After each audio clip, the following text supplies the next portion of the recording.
ஹாய்ங்க, எல்லோரும் எப்படி இருக்கீங்க? எல்லாருக்கும் ரொம்ப நன்றிங்க என்னோடய வீடியோ பார்த்ததுக்கும் அப்புறம் சப்ஸ்கிரைப் பண்ணதுக்கும். என் பசங்களோட ஸ்கூல் ஆனுவல் டேங்க, அதனால் அங்கே போயிருந்தேங்க. வீட்டில் இருக்கையிலலாம் எங்கேயாவது வெளியில் போகணும்னு தோணுங்க. ஆனால் நாளைக்கு வெளியில் போகணும்னு சொன்னாலே இன்றைக்கே பயமும் ஸ்ட்ரெஸ்ஸும் வந்துடுங்க. ஹாஃப் டே கிளம்புவேங்க ஒரு 2 ஹவர்ஸ் வெளியில் போகிறதுக்குன்னா. அப்புறம் போயிட்டு வந்து ஒரு 1 டே ரெஸ்ட் எடுத்துருவேங்க. அப்புறம் ஒரு 2 டேஸ் எல்லாம் வெளியில் போகிறதுனா அதெல்லாம் ஒரு 1 வீக் ப்ராசஸ் போயிட்டு இருக்குங்க. ரெடி பண்ணி எல்லாம் எடுத்து வச்சு கிளம்பவே. ஆக்சுவலி டெய்லி விலாக் போடணுன்னு தாங்க டெய்லி நினச்சிட்டு இருக்கேன்.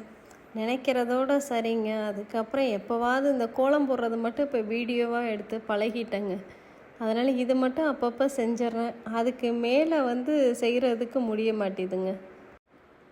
என்னை கொஞ்சம் ஆக்டிவாக வச்சுக்கிறதுக்காக தாங்க நான் யூடியூப்பில் இந்த வீடியோ போட ஆரம்பித்தேன்.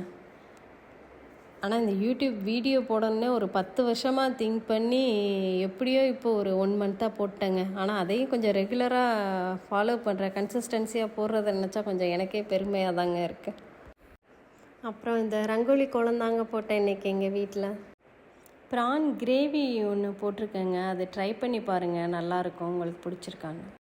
அப்புறம் ஃபஸ்ட்டு கரம் மசாலாலாம் ஆட் பண்ணிக்கோங்க. அன்னாசி பூ, பட்டை, ஏலக்காய், கல்பாசி இது எல்லாமே கொஞ்சம் ஆட் பண்ணிக்கோங்க.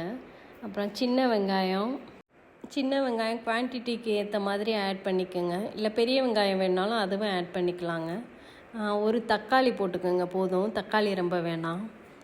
வெங்காயம் வதங்கினோடனே தக்காளி போட்டுட்டு அதுக்கப்புறம் இஞ்சி பூண்டு பேஸ்ட்டு போட்டுக்கோங்க.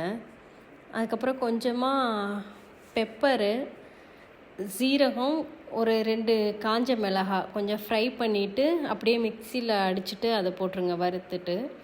அதுக்கப்புறம் கொஞ்சம் மிளகாத்தூள், கொஞ்சம் மல்லித்தூள், கொஞ்சமாக கரம் மசாலாங்க அதை ஆட் பண்ணிவிட்டு நல்லா வதக்கிக்கோங்க. வதக்கிட்டு அதுக்கப்புறம் ப்ரான் போட்டு நல்லா வதக்கிக்கோங்க. கொஞ்சம் நேரம் ஒரு 1 or 2 minutes வதக்கிக்கோங்க, அவ்வளோதான் போதும். அதுக்கப்புறம் அந்த பெப்பரு, சீரகம் இதெல்லாம் போட்டு அது வதக்குனதுக்கப்புறம் நல்லா அந்த கலர் இதுவாகுங்க. அதுக்கப்புறம் உங்களுக்கு முட்டை தேவையான அளவு எத்தனை முட்டை வேணுமோ ப்ரானுக்கு குவான்டிட்டிக்கு தகுந்தபடி முட்டை ஆட் பண்ணிக்கோங்க. ஆனால் முட்டையோட அளவு கம்மியாக இருக்கணுங்க. நான் ஒரு 3/4 கிலோ கிட்ட இருக்கும் ப்ரானு, ஒரு 4 முட்டை ஆட் பண்ணேங்க. உங்களுக்கு தேவையான அளவு நீங்கள் ஆட் பண்ணிக்கோங்க. அவ்வளோதாங்க. இந்த மாதிரி போட்டு நல்லா கிளறிட்டு அது நல்லா ட்ரை ஆனதுக்கப்புறம் லாஸ்ட்டாக மறுபடியும் கொஞ்சமாக பெப்பர் தூளை ஆட் பண்ணிக்கோங்க. அதுக்கப்புறம் கொஞ்சம் கொத்தமல்லி தழை போட்டு இறக்கிட்டால் அவ்வளோதாங்க, நல்லாயிருக்குங்க. இது சப்பாத்திக்கு அப்புறம் ரைஸுக்குமே சைட் டிஷ்ஷாகவும் தொட்டுக்கலாங்க. அப்படியே இல்லை சாதத்தோடு போட்டு சாப்பிட்றதுனா கொஞ்சம் கிரேவி மாதிரி வச்சுக்கோங்க. ஆனால் இது தனியாக சாப்பிடல, இல்லை ஒரு ரசம் இல்லை வேறு ஏதாவது சேர்த்து செய்யல அதோடு செஞ்சிங்கன்னா இன்னும் நல்லா டேஸ்ட்டாக இருக்குங்க. சப்பாத்தியோடவும் தொட்டுக்கலாம், இட்லி தோசைக்கும் நல்லாயிருக்குங்க. ட்ரை பண்ணி பார்த்துட்டு சொல்லுங்கள். இது நல்லாயிருக்கும். இந்த ரெசிபி எல்லாருமே கண்டிப்பாக ட்ரை பண்ணி பாருங்கள். நல்லா இருந்தால் உங்களுக்கு பிடிச்சிருந்தா கமெண்ட் பண்ணுங்கள், எப்படி இருந்ததுன்னு கமெண்ட் பண்ணுங்கள். கண்டிப்பாக காரம் சால்ட்டு எல்லாம் உங்களுக்கு டேஸ்ட்டுக்கு தகுந்தபடி போட்டுக்கோங்க.